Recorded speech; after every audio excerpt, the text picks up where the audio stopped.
أقامت كل من حركة الهلال الذهبي وحركة ميزوبوتاميا للثقافة والفن ولجنة ستيرك احتفالية اليوم في مدينة قامشلو بمناسبة رأس السنة الكردية، وذلك بمشاركة أهالي مدينة قامشلو، حيث انطلقت الاحتفالية من مركز محمد شيخو للثقافة والفن وصولا إلى سوق الذهب وسط المدينة وسط ترديد الأغاني والموسيقى، لتنتهي الاحتفالية بكلمة ختامية هنأت الكرد في جميع أنحاء العالم وشمال وشرق سوريا بحلول رأس السنة الكردية.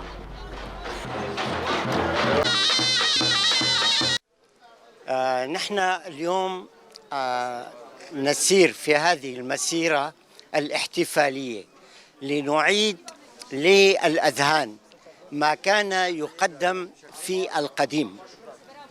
هذا اليوم في 13/1 من كل سنة هناك عيد رأس السنة الكردية كرأس السنة الميلادية. أيضا للإخوة الأكراد هناك يوم هو رأس السنة الكردية، فأحببنا نحن جميعا اليوم أن نحتفل ونعيد ما كان يقدم في تلك الأيام.